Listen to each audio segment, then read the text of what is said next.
오늘 하나님의 말씀 함께 나누겠습니다. 사무엘상 1장 9절에서 18절 함께 읽도록 하겠습니다. 사무엘상 1장 9절에서 18절입니다. 한 절씩 교독하여 읽고 마지막 절만 합독하겠습니다. 한 절씩 교독하여 읽겠습니다. 제가 먼저 읽겠습니다.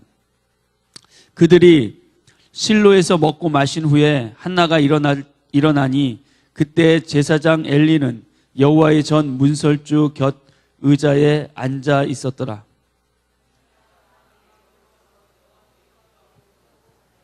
서원하여 이르되 만군의 여호와여, 만일 주의 여종의 고통을 돌보시고 나를 기억하사 주의 여종을 잊지 아니하시고 주의 여종에게 아들을 주시면 내가 그의 평생에 그를 여호와께 드리고 삭도를 그의 머리에 대지 아니하겠나이다.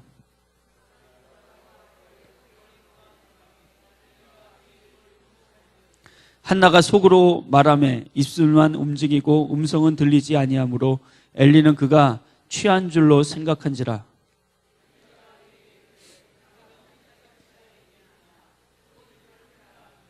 한나가 대답하여 이르되 내 주여 그렇지 아니하나이다. 나는 마음이 슬픈 여자라. 포도주나 독주를 마신 것이 아니요 여호와 앞에 내 심정을 통한 것뿐이오니.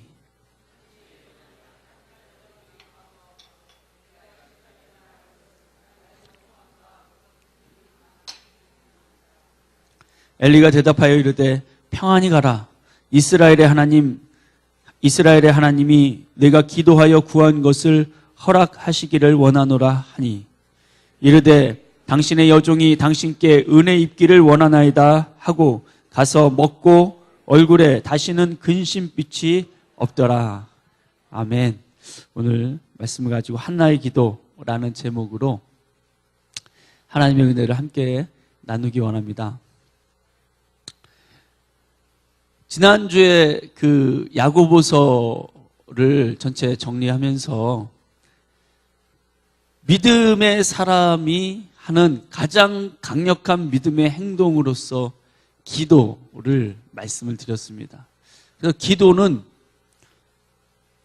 특별히 믿음의 기도는 하나님께서 그 기도를 통해서 하늘문을 열기도 하시고 닫기도 하시는 하나님의 능력과 역사가 나타나게 하는 그 기도, 믿음의 기도. 지난주에 야고보서를 정리하면서 말씀 나눴습니다. 이 새해 들어서 새벽 예배의 말씀 본문이 야고보서로 시작이 됐습니다. 그리고 지난주에 금요일부터인가요? 이번 주까지, 오늘까지 이제 사무엘상 1장과 2장이 지금 말씀 묵상을 하고 있습니다. 사무엘상 1장, 2장을 묵상하면서 하나님께서 이 사무엘상에 등장하는 아주 유명한 사람이 있습니다. 누구죠? 한나. 유명하죠. 예. 사무엘상 전차에서 한나, 또 사무엘, 그리고 엘리 제사장. 예. 또 2장까지만 읽으셨군요. 뒤에 쭉 나가면 사무엘상 전체. 다윗. 그렇죠. 다윗. 이스라엘의 통일 이스라엘. 그러니까 이 지파별로 이렇게 떨어져 있다가 이제 사울 왕이 왕으로 섰지만 사실은 12지파의 통일 이스라엘의 왕은 다윗입니다. 그래서 다윗은 초대 통일 이스라엘의 왕이라고 할 수가 있는데요. 그 다윗, 그리고 이스라엘 나라가 어떻게 세워졌는가를 다루려고 하는 책이 사무엘상입니다. 한 나라가 세워지고 그 나라의 왕이 세워지는 데까지 중요한 역할을 하는 사람이 사무엘이고, 그 사무엘이라고 하는 사람이 어떻게 이 땅에 태어날 수 있었는가를 얘기해 주는 부분이 바로 사무엘상 1장과 2장입니다. 이게 좀 사무엘상 전체를 가지고서 1장과 2장을 이렇게 조명해 보면 1장과 2장의 말씀이 새로운 의미가 느껴집니다. 우리가 새로운 의미를 발견하게 되는 거죠. 여러분, 기도는 능력인 줄로 믿습니다. 할렐루야. 기도는 능력입니다. 기도는 전능하신 하나님 앞에 나아가서 그 하나님과 교제하는 것이기 때문에 그 자체로 엄청난 능력입니다. 제가 아이들에게도 설교할 때 말씀을 나눴지만 이 우주라는 게 얼마나 광대합니까? 태양이 지구의 109배 크기라 그랬는데, 그러니까 지구가 1층이면 태양은 109층 빌딩이 된다 그랬습니다. 그런데 그 태양이 태양보다 약 1900배가 더 큰 별도 존재한단 말이죠. 그러니 그 별 앞에 이 지구는 얼마나 작은 것입니까? 190 곱하기 1900배의 지구보다 큰 별이 존재한다는 거죠. 사실 이런 것들을 생각해보면 하나님이 창조하신 이 우주가 얼마나 광대한 것인가. 그리고 그 광대한 우주는 하나님의 광대하심을, 하나님의 위대하심을 나타내주는 거란 말이죠. 그런 하나님께서 우리를 하나님의 형상과 모양대로 지으셨고, 또 범죄한 우리를 하나님이신 예수께서 이 땅에 오셔서 우리를 그분의 십자가로 구속해 주시고 구원해 주신다고 하는 일은 그것은 엄청난 은혜이고 축복입니다. 그런데 그 바로 그런 전능하신 하나님, 광대하신 하나님과 우리가 기도로 그분의 임재 앞에 나가고 그분과 연결된다고 하는 것 자체가 사실은 기적 같은 일이고 그것 자체가 능력입니다. 우리가 그 하나님에 대해서 너무 이렇게 피상적으로만 알고 실제적으로 잘 알지 못하기 때문에 그것을 다 이게 얼마나 엄청난 은혜고 축복이고 능력인지를 이게 우리 감이 안 와서 그렇지, 사실 이것은 생각하면 생각할수록 어마어마한 은혜고 축복이고 능력이 됩니다. 그렇기 때문에 기도하는 사람은 그 전능하신 하나님과 연결되어지기 때문에 능력자가 되는 줄로 믿습니다. 기도를 깊이 자주 하는 사람일수록 하나님의 능력과 영광을 경험하면서 살게 됩니다. 능력의 원천이신 하나님과 깊은 만남을 가지는 기도를 통해서 하나님을 더 알게 되어지고, 그래서 우리 소원 가운데 하나는 나도 그런 기도의 사람, 깊은 기도의 사람, 기도로 하나님과 연결될 수 있는 사람 되기 원한다. 이것이 우리 마음의 가장 큰 소원 가운데 하나가 되어야 될 줄로 믿습니다. 그렇지만 정작 우리는 기도하는 것을 소홀히 여깁니다. 제가 교회학교 알파를 하면서 알파 주제 가운데 하나가 기도는 왜 그리고 어떻게 해야 하는가, 이런 주제를 다룰 때 아이들에게 했던 질문이 있습니다. 왜 기도하는 게 어렵게 느껴지느냐? 왜 정기적으로 하나님께 기도하지 않는가라고 아이들에게 질문하였을 때 아이들 가운데 정직하게 이렇게 얘기하는 아이들이 있었습니다. 가장 많았던 대답 가운데 하나가 기도하는 것이 익숙하지 않고 또 자주 잊어버리는, 기도해야 된다는 것을 자주 잊어버린다는 것입니다. 기도해야겠다는 생각을 자주 잊어버린다라고 하는 것은 아이들만 그런 것일까요?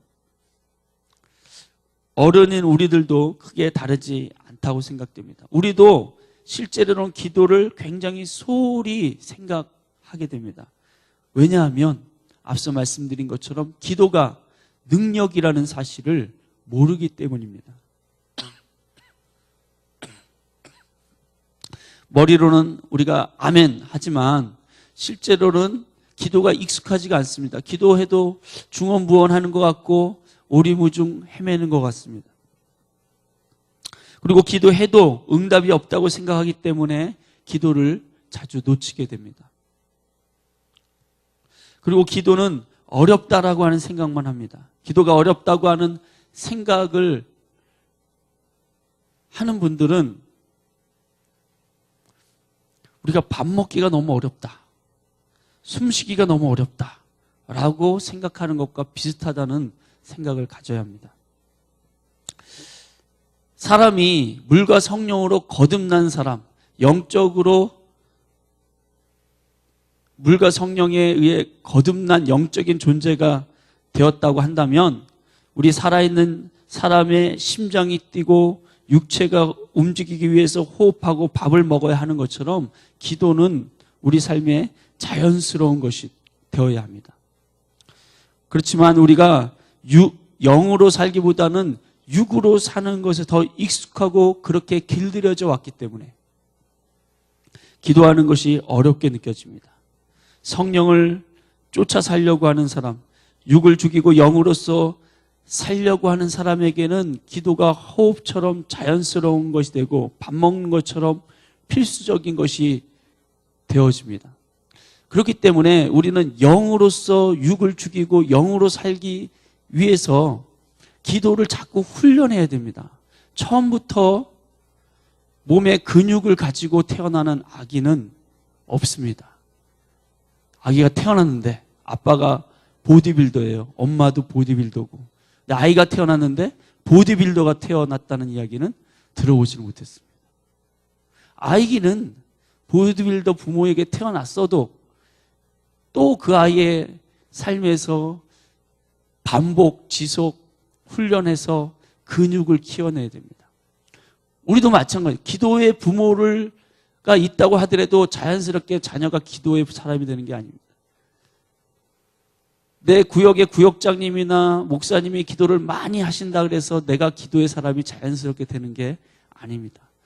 각자 나름대로 하나님 앞에서 기도의 훈련, 기도의 연습, 마치 근육을 키우기 위해서 팔굽혀펴기를 계속 하면서 근육을 키워내듯이 영적인 기도의 근육을 키워내야 됩니다. 왜?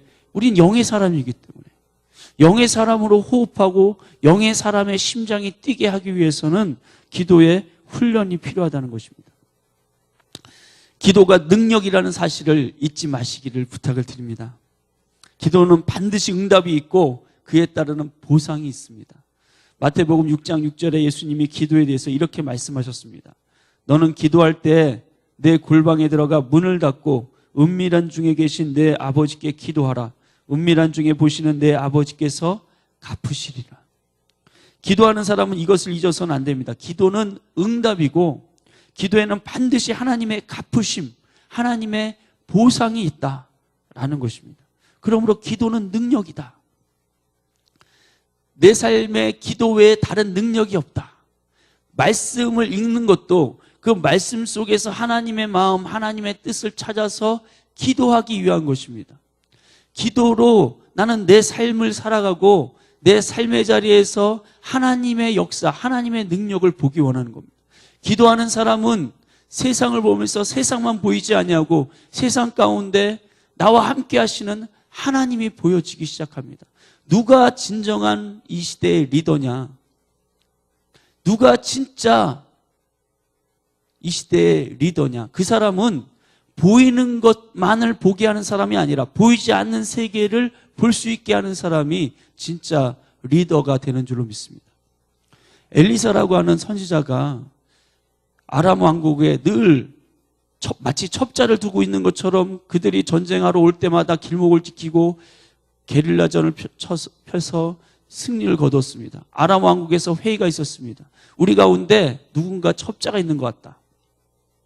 그때 신하들이 얘기합니다. 첩자가 있는 게 아니라 저 이스라엘의 엘리사라고 하는 선지자가 그렇게 우리가 전쟁할 때마다 그 계획을 다 알고 그렇게 합니다. 그러니까 저 엘리사를 잡아야 됩니다. 그래서 엘리사를 잡기 위해서 아람 왕의 모든 군대가 총출동했습니다. 한 사람 잡기 위해서. 엘리사의 사환이 아침에 일어나서 문을 열고 바깥을 보다가 깜짝 놀랐습니다. 아람 왕국의 군대가 한 사람 엘리사를 잡기 위해서 몇 천인지 몇 만인지가 진을 치고 둘러 포위하고 있는 것입니다. 얼마나 놀랬겠습니까? 다급한 마음으로 엘리사에게 찾아가서 선지자님, 큰일 났습니다. 지금 아람 왕궁의 군대가 우리를 잡으려고 저렇게 진을 치고 있습니다. 그때 잘 아시는 것처럼 엘리사가 그 사환을 데리고 와서 저들의 군대보다 우리와 함께 하고 있는 군대가 더 많다 하면서 그 사환의 눈을 열어줍니다. 사환의 눈이 열리니까 공중에 천군 천사와 불병거들이 가득한 것을 보게 됩니다. 하늘의 군대가 지금 엘리사를 지키고 있는 거예요. 그것이 보이는 엘리사는 두려움이 없는 거죠. 우리가 영적인 리더로서 자녀에게 또는 구역 식구에게 또는 믿지 않는 어떤 사람들에게 그들에게 영향을 미칠 수 있으려면 우리의 눈이 밝아서 그렇게 엘리사처럼 하늘의 군대를 보고 있어야 됩니다. 하나님이 우리와 함께 하시는 것이 보여지는 사람은 어떤 장소, 어떤 자리 가운데서 담대하게 이야기할 수 있는 것입니다. 문제는 눈이 열리지 않으니까 환경에 휘둘리고 문제에 얽매이면서 환경과 상황으로 나를 속이려고 하는 그 사단의 속임수에 우리가 넘어가게 되는 것이죠. 그러나 기도하는 사람들, 기도로 영의 눈이 떠야져 있는 사람, 기도에 근육이 붙어 있고 기도가 능력이라는 것을 아는 사람들, 기도함으로 하나님과 늘 연결되어져 있기를 소원하는 사람들, 그 사람들에게는 영의 눈이 열려져 있게 되는 줄로 믿습니다. 그 사람들은 어느 곳에 있든지 간에 그 영의 눈을 떠서 상황과 환경의 문제와 어려움들을 하나님의 말씀으로 해석하고 하나님이 함께 하시는 그 시각 속에서 증거하게 됩니다. 그러면 그 사람은 세상이 감당하지 못할 사람이 되는 것이죠. 기도가 우리의 능력인 줄 알고 기도의 삶을 훈련하기 위해서 하나님과 나만의 기도 시간과 장소를 2014년에는 정하시기를 부탁드립니다. 교회의 기도 시간은 우리가 잘 이용만 하면 정말 중요한 기도 훈련의 시간들이 될 수 있습니다. 쉐카이나 기도회는 내가 은밀한 중에 계시는 그리고 은밀한 중에 보시는 하나님 아버지께 나아가는 시간이 될 수 있습니다. 기도를 소홀히 여기고 가볍게 여기는 사람은 절대로 영적인 사람이 될 수가 없습니다. 육으로만 인생을 살려고 애쓰는 사람입니다. 하나님의 능력이 내 삶에 나타나는 삶을 살기가 어렵습니다. 밥도 안 먹고 숨도 안 쉬는데 내 영이 어떻게 살아서 능력을 나타낼 수가 있겠습니까? 저는 개인적으로 하나님과 관계가 더 깊고 친밀하게 되기를 소원합니다. 저는 저와 우리 교회 성도님들이 하나님 앞에 기도의 사람으로 인정되어지기를 소원합니다. 우리 순천순복음교회, 풍성함교회, 일본의 비전교회, 월드비전 커뮤니티에 속한 모든 공동체가 내 집은 만민의 기도하는 집이라고 말씀하시는 그 말씀처럼 우리가 기도의 집을 세워가고 내가 기도의 집이 되기를, 내 삶이 기도가 능력으로 나타나는 삶이 되기를 그렇게 소원하기를 예수님의 이름으로 축복합니다. 우리가 기도의 사람이 되기를 원할 때 성경에서 기도의 사람의 대표적인 사람으로 엘리야 또는 모세의 기도를 생각합니다. 엘리야의 기도는 능력 있는 기도였습니다. 우리 지난주에 읽었던 야고보서 5장에도 엘리야는 우리와 성정이 같은 사람이로되 이렇게 얘기합니다. 우리와 똑같은 사람이었다는 것입니다. 그럼에도 불구하고 엘리야는 잘 아시는 것처럼 그의 기도로 하늘문을 닫기도 하고 그리고 또 다시 하늘문을 열어서 비가 내리기도 했던 그런 능력 있는 기도의 사람이었습니다. 바알의 우상 숭배자 850대 1의 상황에서도 전능하신 하나님만이 참된 하나님이신 것을 믿고 절대 쫄지 않고 담대한 기도, 그 제단에 하나님의 불이 임하도록 하는 부흥을 위한 기도의 사람이었습니다. 뿐만 아니라 모세도 하나님 앞에 늘 엎드리고 기도하는 기도의 사람이었다는 것을 성경을 통해서 보게 됩니다. 아말렉과의 전투에서 모세가 기도의 팔을 들고서 내리지 않았을 때 승리를 경험하게 하시는 그런 모세의 기도를 우리는 성경을 통해서 보게 됩니다. 모세의 기도를 통해서 우리가 깨닫게 된 것은 하나님은 우리의 기도에 따라 역사하시는 분이라는 사실입니다. 하나님은 이스라엘 백성들이 특별히 가나안 정복의 지도자인 그 여호수아가 기도를 배우기 원하셔서 그 귀에 하나님이 이렇게 행하셨다라고 하는 말씀을 계속 들려주라고 그렇게 말씀하시기도 했습니다.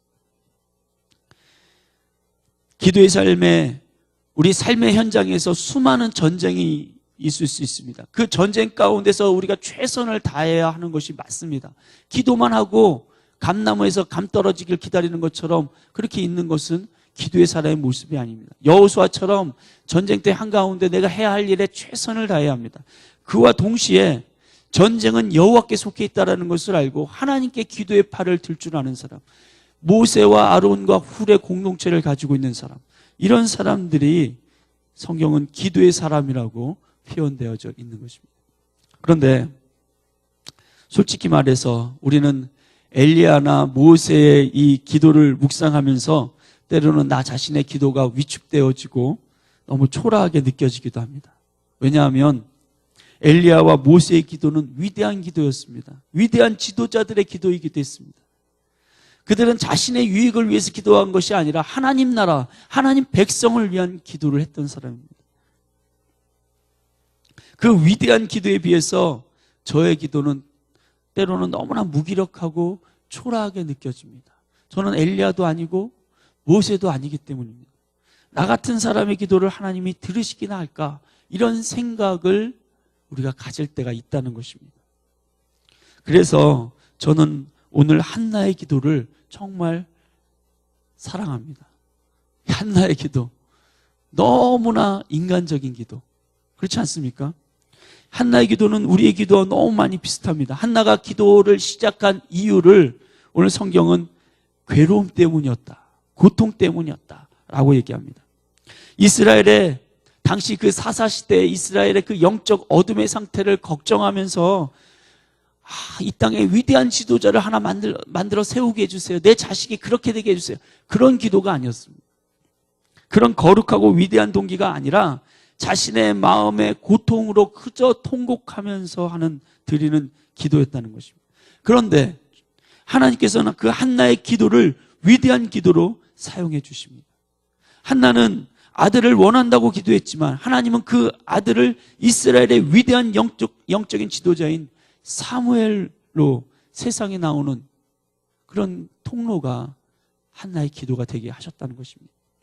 우리의 기도는 미약하지만, 우리는 때로 내 소원을 가지고 하나님 앞에 서지만 하나님은 우리의 기도를 위대하게 사용하시는 줄 믿습니다.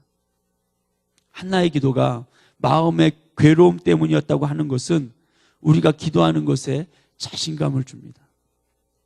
하나님은 위대하고 거창한 기도의 제목들에만 응답하시는 분이 아니라는 것을 우리가 깨닫게 되기 때문입니다. 오늘 본문 말씀에서 한나의 마음을 잘 보여주는 단어들을 발견하게 됩니다. 10절에서 한나가 이렇게 얘기합니다. 한나가 마음이 괴로워서 여호와께 기도하고 통곡하며. 이것이 기도를 시작한 이유였습니다. 또 엘리 제사장에게 자신의 처지를 설명할 때 15절에도 이렇게 얘기합니다. 한나가 대답하여 이르되 내 주여 그렇지 아니하니이다. 나는 마음이 슬픈 여자라. 포도주나 독주를 마신 것이 아니오 여호와 앞에 내 심정을 통한 것뿐인. 16절에도 당신의 여종을 악한 자로 여기지 마옵소서. 내가 지금까지 말한 것은 나의 원통함과 격분됨이 많기 때문입니다. 자신의 원통함과 격분됨이 많기 때문에 기도를 시작했다는 것입니다. 괴로움, 통곡, 마음이 슬픈 여자, 원통함과 격분됨, 그런 것이 많은 것과 같은 것이 한나가 기도하게 된 동기였다라고 고백하고 있는 것입니다. 삶의 괴로움이 기도의 동력이 되게 하는 사람은 지혜로운 사람인 줄로 믿습니다.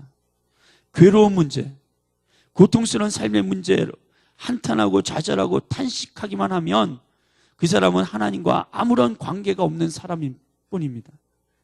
인생은 흥망성쇠가 있고 낮과 밤이 있습니다. 기쁨의 순간이 있는가 하면 슬픔과 애통의 눈물을 흘려야 할 때가 있습니다.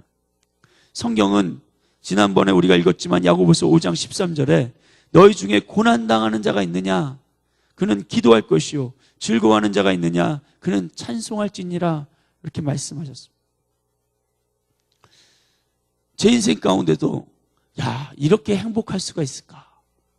라고 생각하는 시간이 있는가 하면 너무 힘들다. 다 때려쳤으면 좋겠다.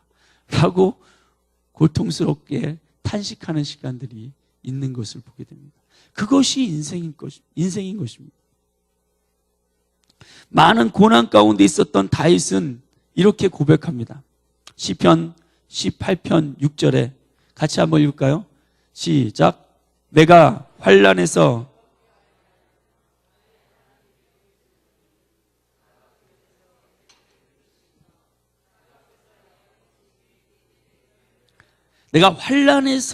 여호와께 부르짖었다. 나의 하나님께 부르짖었다. 환난이었습니다. 자신의 삶에 이해할 수 없는 그런 공격들, 사울 왕의 공격들, 내가 왜 기름 부음을 받고서 이렇게 쫓겨다녀야 되는가, 이해할 수 없는 환경들, 그 가운데서 그는 하나님께 부르짖었다라고, 그리고 하나님께서는 그 소리를 들으시고 그 부르짖음이 성전에서 하나님의 귀에 들려졌다고 다윗은 고백합니다. 그런 삶이, 그 삶이 다윗의 삶 가운데서 계속 이어졌기 때문에 사실은 다윗이 하나님의 마음에 합한 사람으로서 이스라엘의 왕의 자리에 모든 사람들이 존경하고 인정하는 왕으로서 설 수가 있었던 것입니다. 그런데 다윗이 이렇게 환난 가운데 기도할 수 있었던 것은 그가 하나님의 약속의 말씀을 받았기 때문입니다. 시편 50편 15절에 하나님이 이렇게 다윗에게 말씀하십니다. 같이 한번 읽겠습니다. 시작.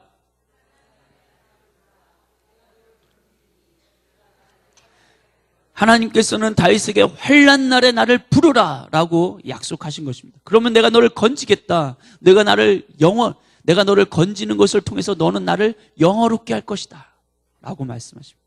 시편 91편 15절에서도 우리 한번 같이 읽겠습니다. 시작. 저가 내게 간구하리니 내가 응답하리라. 저희 환난 때에 내가 저와 함께하여 저를 건지고 영화롭게 하리라. 저가 내게 간구하리니 내가 응답하겠다. 그 약속의 말씀을 가진 사람이 하나님 앞에 부르짖을 수 있었던 것입니다.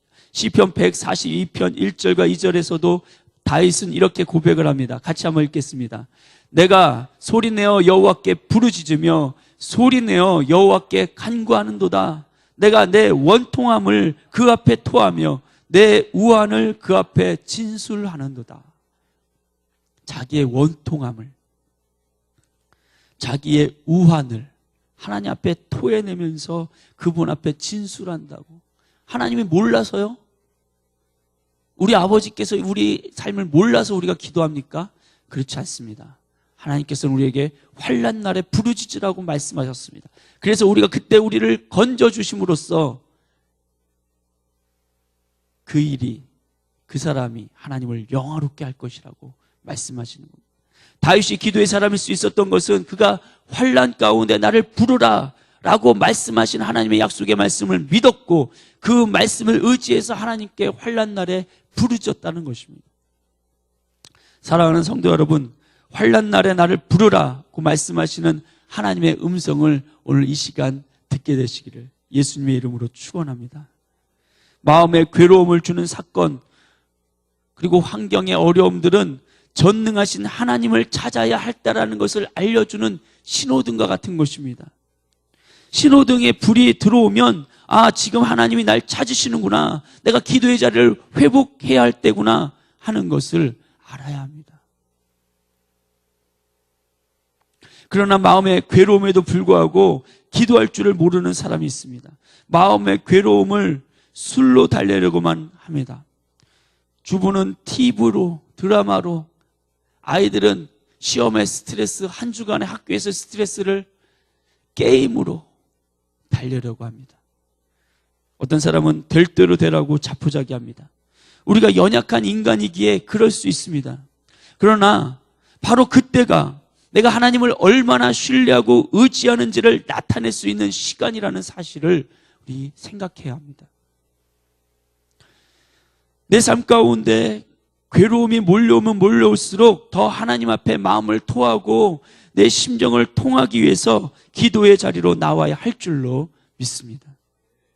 마음의 괴로움 앞에서 괴로워하기만 하고 그것으로만 끝나는 사람은 그 고통이 끝나지 않습니다. 그러나 그 괴로움을 가지고 하나님 앞에 나오면서 괴로움을 기쁨의 노래로 바꿀 수 있는 사람, 바로 그런 사람들이 믿음의 사람인 것입니다. 한나의 기도가 그랬습니다. 한나는 결국 아들을 낳게 됩니다. 그리고 사무엘상 2장 1절에서 10절까지 하나님을 찬양하는 노래로 기도드립니다. 그 1절이 이렇습니다. 한나가 기도하여 이르되 내 마음이 여호와로 말미암아 즐거워하며 내 뿔이 여호와로 말미암아 높아졌으며 내 입이 내 원수들을 향하여 크게 열렸으니 이는 내가 주의 구원으로 말미암아 기뻐함이니이다. 하나님은 그의 백성들에게 슬픔 대신 희락을, 기쁨을 주시기 원하시는 분입니다. 제 대신 화관을, 근신 대신 찬송의 옷을 입혀주시는 분이라고 성경은 말씀하고 있습니다. 시편 61편 3절에 무릇 시온에서 슬퍼하는 자에게 화관을 주어 그 죄를 대신하며 희락의 기름으로 그 슬픔을 대신하며 찬송의 옷으로 그 근심을 대신하시고 그들이 의의 나무 곧 여호와께서 심으신 그 영광을 나타낼 자라 일컬음을 받게 하려 하심이라. 마음의 괴로움을 가지고 하나님을 찾는 사람들에게 이렇게 하시는 것입니다. 인생은 괴로움을 가지고 태어난다고 할 수 있습니다. 그래서 인생을 고통에 받아 고해라고 표현합니다. 그러나 사실 이것은 불교적인 인생 해석입니다. 하나님은 우리가 고통의 바다에서 괴로워하기만을 원하시는 분이 아니십니다. 하나님, 우리가 고통의 바다를 지나면서도 기쁨의 노래, 승리의 노래를 부를 줄 아는 사람들이 되기를 원하십니다. 하나님이 우리의 괴로움을 기쁨의 노래로 바꾸어 주시기 때문입니다. 누가 그 하나님을 알 수 있게 되겠습니까? 오직 마음의 괴로움을 가지고 하나님을 찾는 사람들에게 그렇게 하시는 줄로 믿습니다. 이것을 아는 사람들이 괴로움 중에서도 기도하게 되는 것입니다. 마음이 괴로울 때 사람을 찾지 마시고 하나님을 찾으시기를 예수님의 이름으로 축원합니다. 마음이 고통스러울 때 술집을 찾지 마시고, 우리 학생들은, 청년들은 PC방을 찾지 마시고 성전을, 기도의 집을 찾게 되시기를 예수님의 이름으로 축원합니다. 사실 우리가 괴로울 때 예수님만 찾고 기도만 찾으려고 하는 마음을 갖는 것은 참 쉽지 않은 마음입니다. 대개는 왜 그렇게 되냐면 내가 해볼 거 다 해봤는데 아무 데서도 문제 해결이 안 될 때 그렇습니다. 갈 때까지 가고 바닥까지 들어가서 완전히 절망의 다리 가운데 코너에 몰려서 죽기 아니면 기도하기 밖에 할 수 없을 때 기도하면, 인생이 참 어리석은 거죠. 이게 죄성 가운데 하나인 것 같아요. 그런데 그렇게까지 몰려가는 게 어쩌면 그렇기 때문에 고난받는 것이 내게 유익이다 표현하는 줄도 모르겠습니다. 한나가 사실 그랬습니다. 한나의 고통, 사실은 자신을 사랑한다고 생각했던 엘가나 그 남편에게 그 고통을 얘기했지만 남편이 부인의 마음을 이해를 못했어요. 사무엘상 1장 8절에 보니까 엘가나가 이렇게 얘기합니다. 그의 남편 엘가나가 그에게 이르되 한나여 어찌하여 울며 어찌하여 먹지 아니하며 어찌하여 그대의 마음이 슬프냐, 내가 그대에게 열 아들보다 낫지 아니하냐 하니라. 8절에서 엘가나가 이 한나에게 계속해서 반복하는 게 있죠. 뭐죠? 어찌하여 울며 어찌하여 먹지 아니하며 어찌하여 그대의 마음이 슬프냐, 내가 그대에게 10 아들보다 낫지 아니하냐, 나로 족하지 않냐, 내가 너에게 다른 이 분인나보다 그 자식들보다 배로 더 많은 고기를 주고 배로 더 많은 선물을 주고 그렇지 않느냐. 저도 한 여자와 살고 있지만 여자의 마음은 10길 물속보다 더 깊은 것 같습니다. 어떨 때는 도대체 이해가 안 됩니다. 그래서 내가 문제 해결을 이렇게 했잖아. 그렇게 하면 자기 마음을 모른다고. 어떻게 해야 되는지를 결혼 10년 차까지 몰랐습니다. 10년 차를 지나면서 하나님의 지혜로 그랬겠구나. 그랬어. 그 인간 진짜 안 되겠네. 나는 그렇게 생각 안 하는데 이렇게 맞장구 쳐주면 좀 풀리는 거를 느꼈습니다. 어쨌든 이 엘가나도 도대체가 한나의 마음을 이해를 못하는 거예요. 만약에 엘가나가 어느 정도 한나의 마음을 이해해서 한나가 그 마음이 풀어지기만 했었어도 한나가 이 성전에 와서 막 이렇게 기도하는 것 안 했을 수도 있습니다. 한나의 마음의 깊은 괴로움을 사랑하는 남편도 다 이해하지 못한 것입니다. 가장 신뢰하고 가장 사랑하는 사람에게서도 그 마음이 채워지지 않았던 것입니다. 진짜 내 마음을 아는 분은 사람 중에는 없습니다. 남편이 나를 사랑한다 해도 내가 가지고 있는 아픔과 고통을 다 이해하고 알 수가 없습니다. 그러니 사람에게 너무 의지하지 마시기 바랍니다.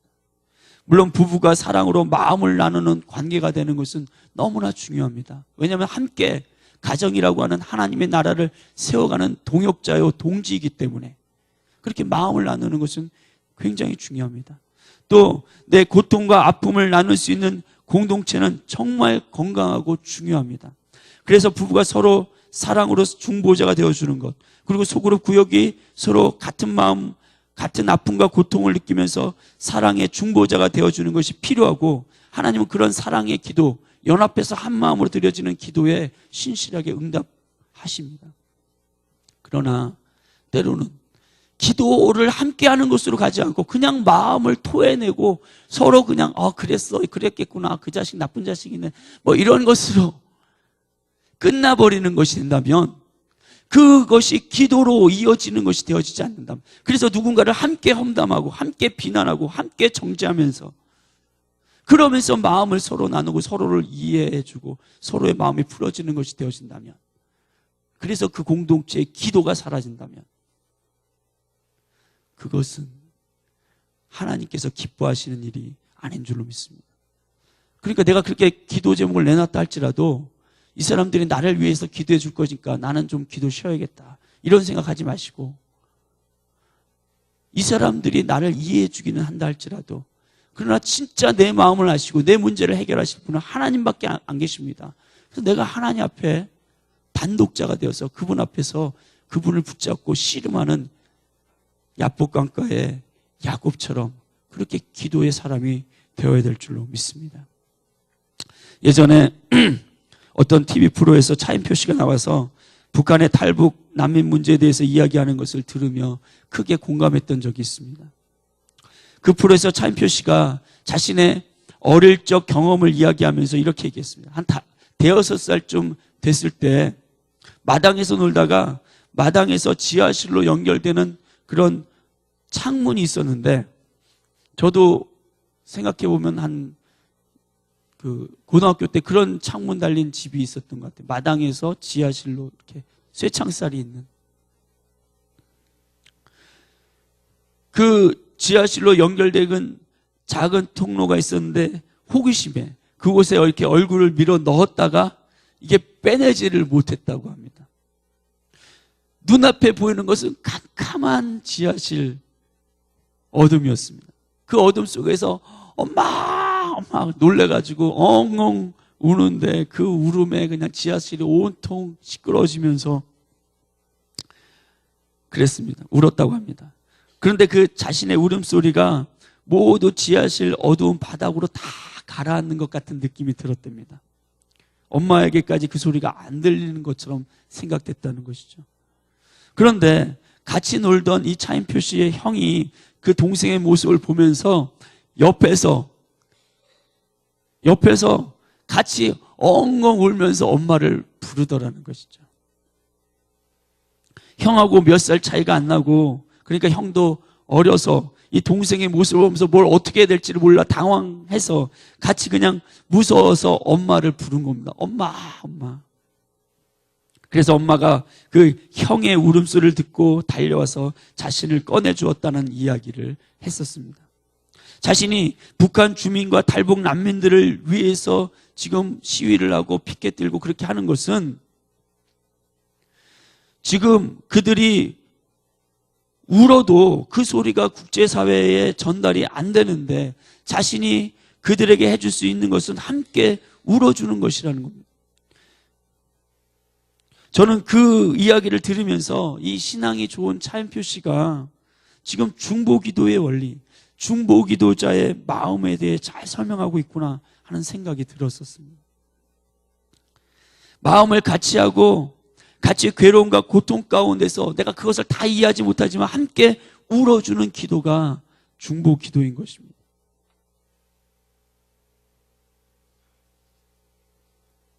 저도 목회자로서 많은 아픔과 고통을 가진 그런 분들의 마음들을 만나지만 사실은 온전히 다 내 것이 되어지 못합니다. 그래서 다 이해하고 아파해 줄 수 있는 것은 아닙니다. 우리는 너무나 쉽게 값싼 동정 같은 것을 합니다. 그것을 가지고 하나님 앞에 나아가 함께 울어주는 그런 기도가 되지 못하면 사실은 그런 값싼 동정은 아무것도 아닙니다. 욥의 세 친구들이 그랬지 않습니까? 그들은 사실 진정으로 슬퍼해주고 진정으로 안타까워해주는 마음이 있었습니다. 그래서 7일간이나 그 옆에서 자신의 옷을 찢고 함께 있었던 것입니다. 그러나 욥의 마음을 다 이해하고 욥을 위해 기도해주는 사람들은 되지 못했습니다. 이것이 사람의 한계입니다.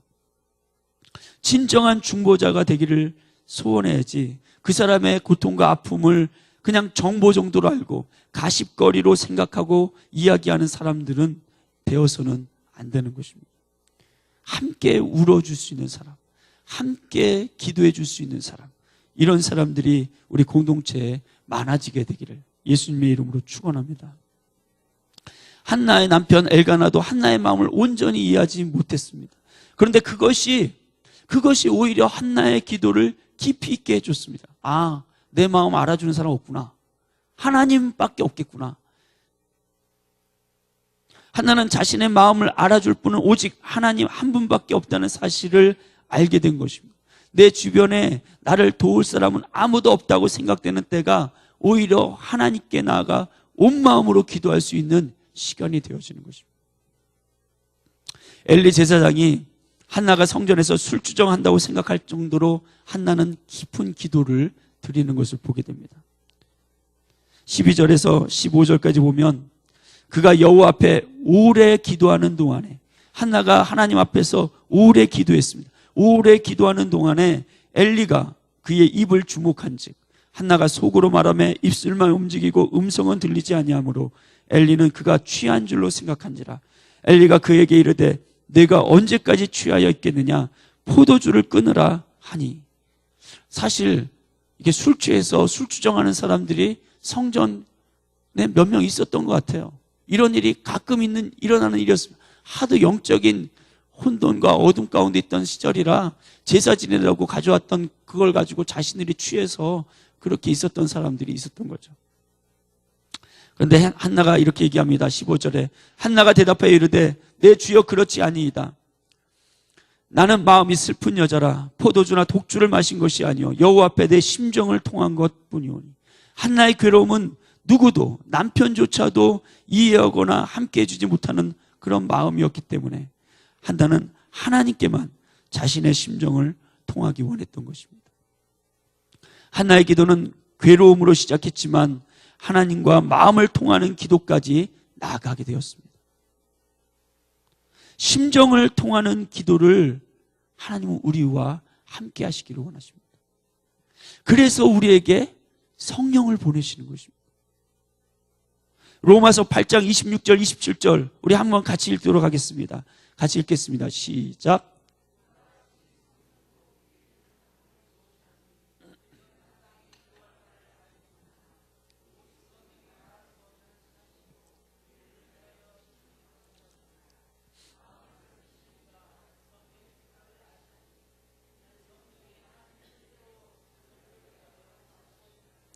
성경은 성령님께서 우리의 연약함을 도우신다고, 그래서 우리가 기도할 바를 알지 못할 때 성령이 말할 수 없는 탄식으로 우리를 위하여 친히 함께 중보자가 되어져서 기도하신다고 말합니다.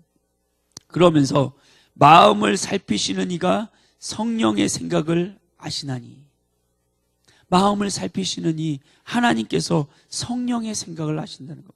이는 성령이 하나님의 뜻대로, 우리는 원통함으로, 우리는 격분됨으로, 우리는 삶의 문제와 어려움과 고통으로 그 문제로 심정을 통하면서 하나님께 기도하지만, 그때 성령께서 우리 옆에서 우리의 마음을 가지고 함께 하나님 앞에 기도하면서 성령이 하나님의 뜻대로 성도를 위하여 간구하신다라고 말씀하십니다. 하나님께서 성령을 우리에게 주시는 이유는 하나님과 마음이 만나서 심정을 통할 수 있는 기도를 할 수 있게 하시기 위함입니다. 심정을 통하는 기도가 어려운 것이 아니라 진실한 마음으로 하나님을 의지하고 성령님과 함께 기도하기 시작할 때 자연스럽게 나타나는 것이 우리의 마음과 하나님의 마음이 만나서 심정을 통하는 기도가 되는 줄로 믿습니다. 하나님께서 한나의 삶에 고통과 마음의 깨어짐이 있는 시간을 허락하셨습니다.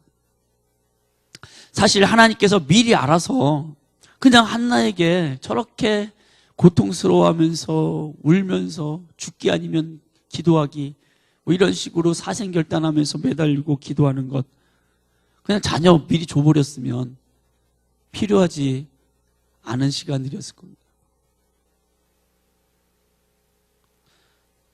그렇게 살고 싶지 않습니까? 사실. 그렇게 아둥바둥하면서 그냥 내가 죽음의 위기까지 가서 죽어야 될 것 같은, 내가 죽어버렸으면 좋겠다 라는 시간까지 갈 정도로 고통스럽고 마음의 원통함이 쌓이면서 하나님 꼭 그렇게 하셔야 됩니까? 근데 하나님 꼭 그렇게 하십니다. 죄송합니다.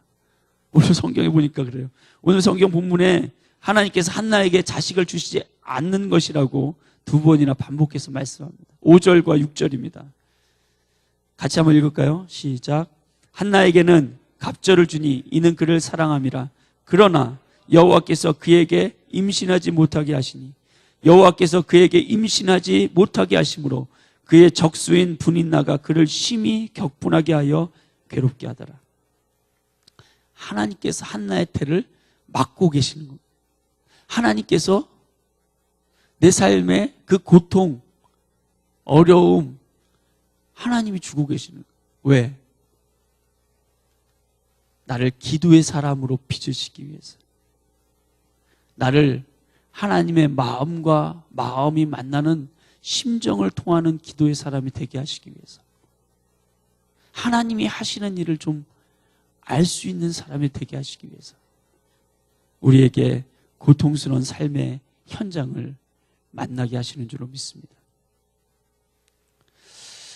한나의 태를 하나님 막고 계셨습니다. 하나님 한나를 고통스럽게 하시려는 것이죠. 왜 하나님 나만 이렇게 맨날 힘들어야 됩니까?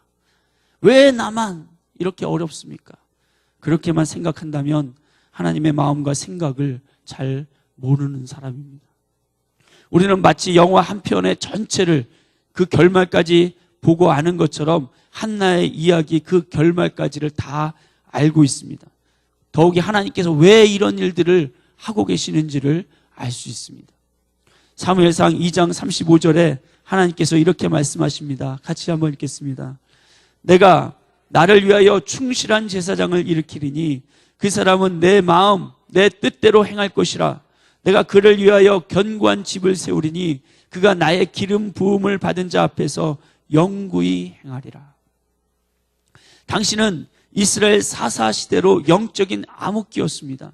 엘리 제사장의 두 아들인 홈니와 비느하스가 자기 마음대로 성전 제물을 갈취하고 성전에서 봉사하는 여인들과 동침하기까지 영적으로 타락한, 하나님께 제사드리는 제사장까지도 하나님을 멸시하는 태도를 보인 그런 영적 어둠의 시기였던 겁니다.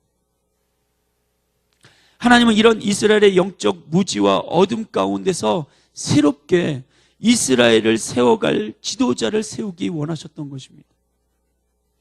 그리고 하나님은 그 어린 사무엘을 통해 그 일을 시작하십니다.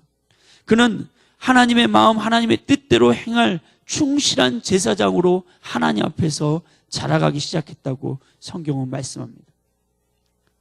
오늘 본문에 하나님께서 이렇게 말씀하시는 것을 봅니다. 내가 나를 위하여 충실한 제사장을 일으키리니.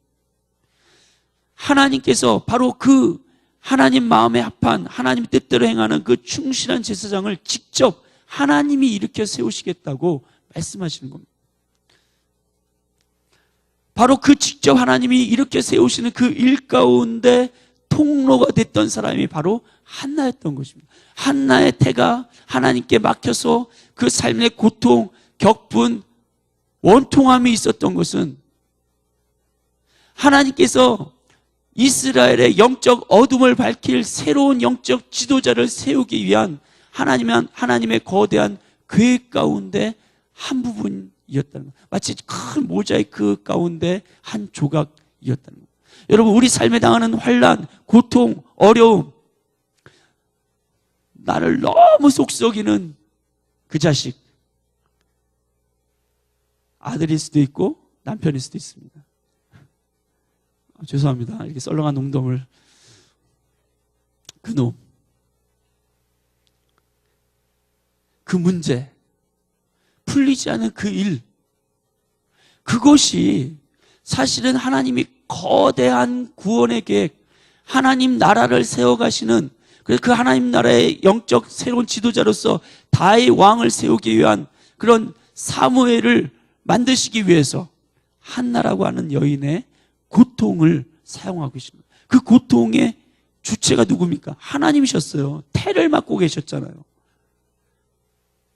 내 삶에 이 그리스도인, 하나님의 백성이라고 하는 우리들의 삶 속에서 우리가 경험하는 문제와 어려움, 고통, 이것을 세상 사람들처럼 그렇게 바라보지만 우리는 세상 사람과 다를 바가 없는 사람이 됩니다. 하나님의 백성은 다른 삶의 태도를 가져야 합니다.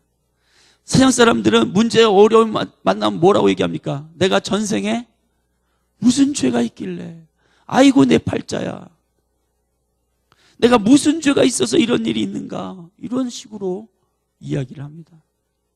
그러나 그것은 하나님 백성의 삶의 태도가 아닙니다. 우리는 하나님이 하시려는 일의 결과가 어떠한 것이라는 것을 미리 알고 있는 사람입니다. 성경을 통해서 하나님이 이루시고자 하시는 것은 승리라는 것을 알고 있습니다. 장차 나에게 복을 주시려는 것이고 나를 하나님의 영광 가운데 그분을 영화롭게 하는 사람으로 쓰시기 위한 것이다라는 것을 우리는 성경을 통해서 확실히 믿는 사람들인 줄로 믿습니다. 요한복음 9장에 보면 제자들이 날 때부터 소경된 사람을 만났을 때 예수님께 이렇게 얘기합니다. 예수님, 이 사람의 죄는, 이 사람이 이렇게 날 때부터 눈 못 뜨는 것은 이 사람의 죄 때문입니까? 아니면 이 사람 부모의 죄 때문입니까? 누군가의 죄 때문에 이 사람이 이렇게 징계를 당하고 있는 것 아니냐? 이렇게 질문한 것입니다. 그때 예수님이 요한복음 9장 3절에 이렇게 말씀하십니다. 예수께서 대답하시되 이 사람이나 그 부모의 죄로 인한 것이 아니라 그에게서 하나님이 하시는 일을 나타내고자 하심이라. 할렐루야. 우리의 문제, 어려움, 고통, 나를 격분시키고 내가 죽을 것 같은 위기의 시간에 이것을 만나게 하신 것은 하나님이 나를 통해서 하시려고 하시는 일을 나타내시고자 합니다. 할렐루야. 그렇게 고백할 수 있는 저와 우리 성도님들 되시기를 예수님의 이름으로 축원합니다. 우리는 믿음으로 그분의 때를 기다리는 사람입니다. 그러나 그저 손을 놓고 한탄하고 원망하고 불평하면서 기다리는 사람이 아닙니다. 우리는 하나님의 때를 기다리며 기도하는 사람들인 줄로 믿습니다. 하나님 우리에게 가장 강력한 무기를 사용하기 원하십니다. 삶의 자리에서는 여호수아처럼 삶의 전쟁터에서 최선을 다해서 전쟁을 치러야 하겠지만 또한 모세와 아론과 훌처럼 중보의 산에서 하나님께 기도의 팔을 들어야 하는 줄로 믿습니다. 왜냐하면 이 전쟁은 여호와께 속해 있기 때문입니다. 저는 오늘 본문에서 정말 큰 위로를 받습니다. 제가 엘리야나 모세와 같은 위대한 영적 지도자가 아니기 때문입니다. 그러나 제가 제 삶에서 경험하는 고통과 원한, 문제와 어려움들을 가지고 심정을 통하는 기도의 자리를 놓치지 않으면 하나님은 결국 그 기도와 사역과 헌신을 통해 하나님의 일을 하신다는 것을 오늘 성경을 통해서 깨닫게 되는 것입니다. 하나님 마음과 하나님 뜻대로 행할 충실한 제사장 같은 사람을 하나님은 일으키시기 원한다고 말씀합니다. 그 사람이 누구에게서 왔습니까? 하나님께 심정을 통하는 기도를 드렸던 한나로부터 그 사람이 나왔던 것을 보게 됩니다. 제가 하나님과 하나님 마음과 하나님 뜻대로 행하는 충실한 제사장으로 하나님이 저를 일으켜 주시기를 간절히 소원합니다. 또한 우리 순천순복음교회와 월드비전 커뮤니티 우리 공동체가 하나님 마음, 하나님 뜻대로 행하는 충실한 제사장으로 하나님이 일으켜 주시기를 간절히 소원합니다. 뿐만 아니라 우리가 그런 공동체를 태동시킬 수 있는, 그런 사람들을 길러낼 수 있는 한나와 같은 하나님께 심정을 통하는 기도의 사람들이 되기를 예수님의 이름으로 축복합니다. 마지막으로 간증 하나만 하고 오늘 말씀을 마치겠습니다. 1년 전에 이맘때 저는 부흥한국 예수전도단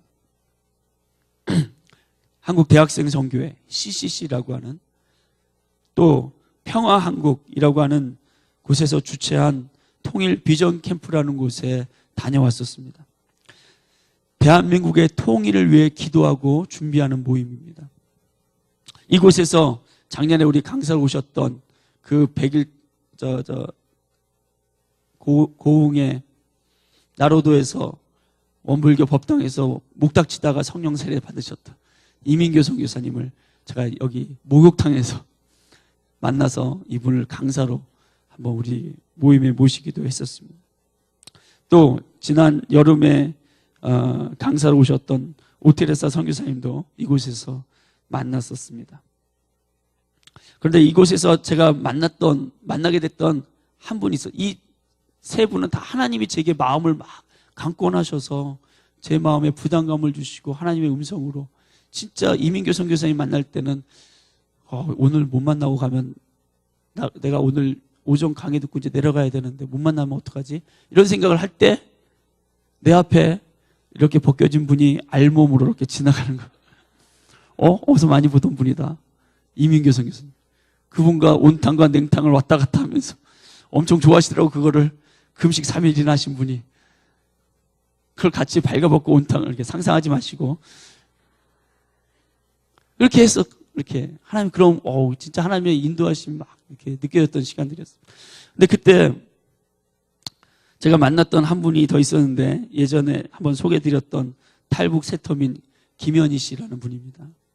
그분이 이 소모임들이 여러 개 있었는데 그 소모임에서 자신의 딸을 북한 해산시에 남겨두고 왔다고, 그 북한 딸을 다시 만났으면 좋겠다고 막 그것을 이야기하는데, 제가 그 말을 들으면서 굉장히 마음에 부담이 느껴졌습니다.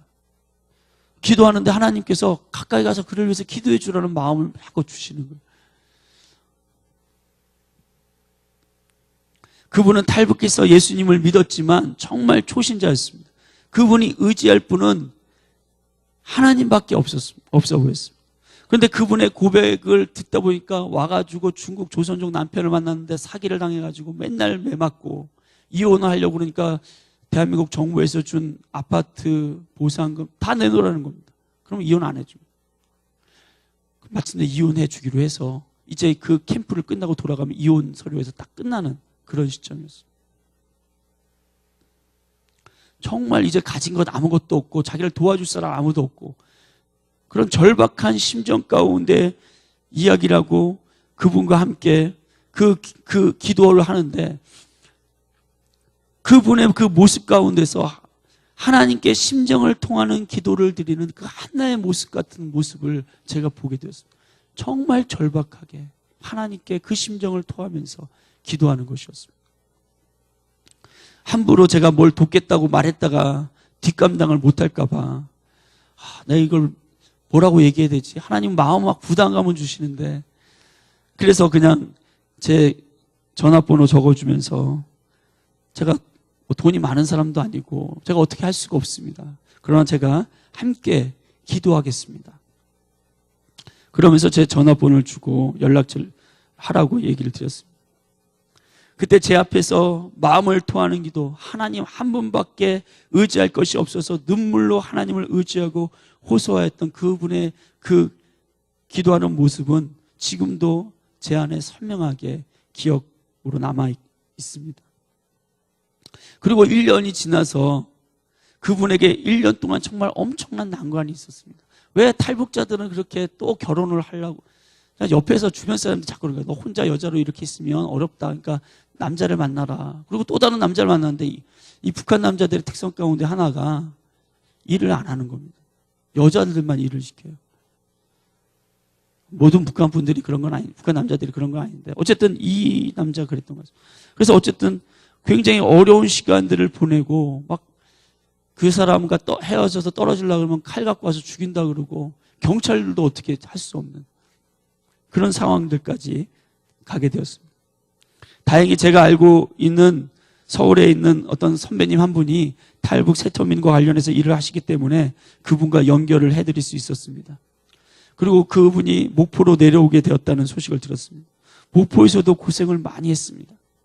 그런 가운데 최근에 기초수급자로 선정이 되어서 작은 집, 아파트를 얻게 되었습니다. 추운 겨울날 난방도 안 되던 곳에서 이제 아파트로 이사를 하게 되었다고 기쁜 소식을 전해왔습니다. 그래서 어제 그분의 집에 서울에서 내려오신 그 선배님과 함께 방문하게 되었습니다. 그래서 이사 예배를 드려달라고 목포까지 갔다 오게 되었습니다. 거의 희망이라고는 찾아볼 수 없을 것 같았던 그분의 얼굴에서 미소가 피어나고 희망이 생기는 것을 보았습니다. 그 집에 딸은 못 데려오고 둘째 아들만 데려왔는데 아들이 아침에 일어나서 그렇게 했답니다. 엄마, 진짜 이 집이 우리 집이야? 진짜 이 집이 이제 우리가 살 집이야? 11평, 12평밖에 안 되는 그 조그만 방인데도 보일러를 틀어놓으니까 금방 따뜻해지는 거예요. 옷을 다 벗어, 이렇게 겉옷을 벗어야 될 정도로. 금방 따뜻해지니까. 아이가 너무 좋은 거예요. 신나가지고 어쩔 줄을 몰라 합니다.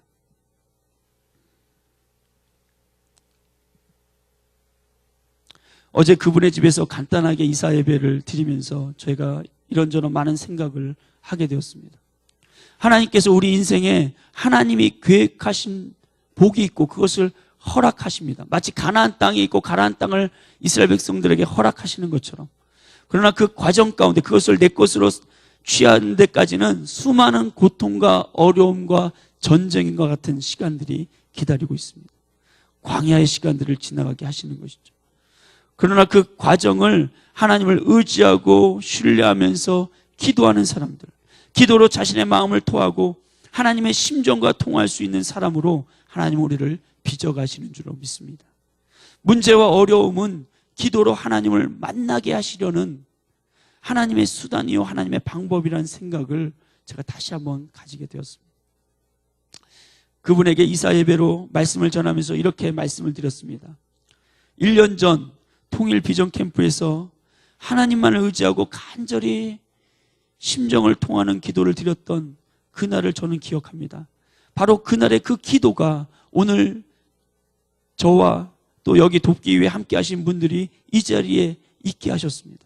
제 생각에 앞으로 김현희 씨의 10년, 20년 뒤는 더 크고 놀라운 축복과 은혜로 가득 찰 것이라고 믿습니다. 왜냐하면 하나님이 그렇게 하시려고 작정하셨고 그래서 구원하셔서 이 자유 대한민국에 바로 이 자리에 이렇게 불러주셨기 때문입니다.